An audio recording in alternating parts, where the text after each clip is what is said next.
Colorado elections, with both their mail ballots and voter-in-service polling centers, are really the future of elections in the United States. Until this year, clerks were using aging and outdated technology that most people don't even recognize anymore. A 2015 report by the Brennan Center said that in 2016, 43 states will use electronic voting machines that are at least 10 years old, perilously close to the end of most systems' expected lifetime, and problems only get worse the longer we wait.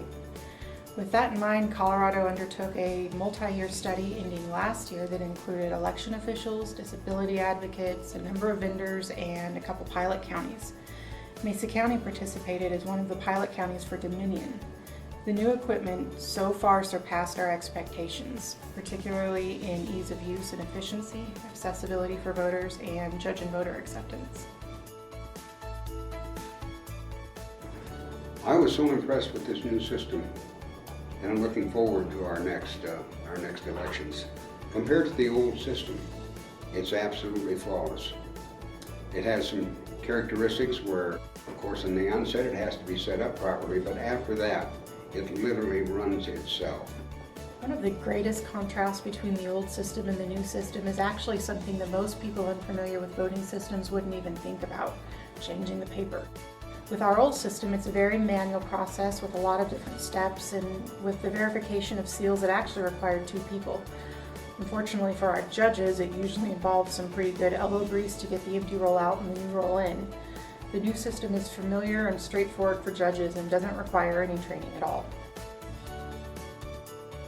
On a scale of 1 to 10, you do about a 1 on this new system, because literally everybody is familiar with a regular printer. The paper is a little bit heavier than what goes in it, and it's a matter of just putting paper in the paper tray, just like you're used to.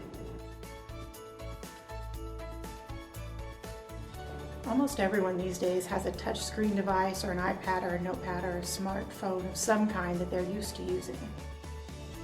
Marking a ballot on a tablet is easy and familiar for voters, and the touchscreen on the old system, which I think we've all heard stories about, were notorious for needing a strong push to be recognized.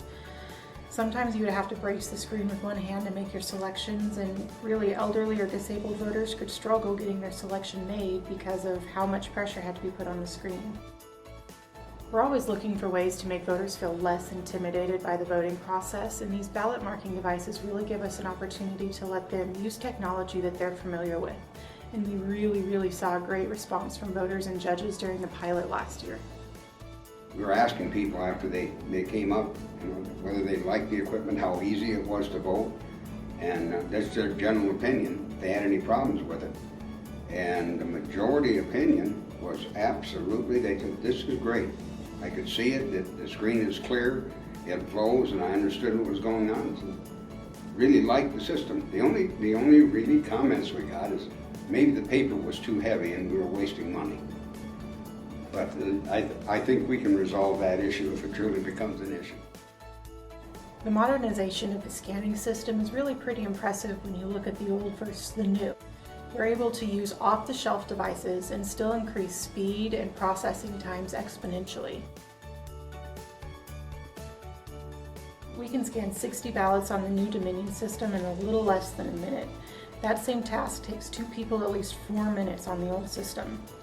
This really becomes a pretty significant difference when voters are waiting for results on election night and overtime is piling up. Just to give a bit of scale, it would take approximately 5.5 man-hours to tabulate election day results on the Dominion system, and over 44 man-hours on the old system. The new system will save our office and voters money, and is certainly the difference between having results on Tuesday versus waiting until Wednesday. We're really excited to see it in operation going forward. One of the things I really like about it is it settles the old argument, paper or electronics. And I really thought the electronics were pretty much the way to go. But talk about a good mix right now. We've got the speed and simplicity of the electronics, and you end up with a paper ballot in your hand. And a lot of people, and I guess including myself, like to see that ballot and say, yep, that's it, and put it in the box, or just something that seems that's the way we vote.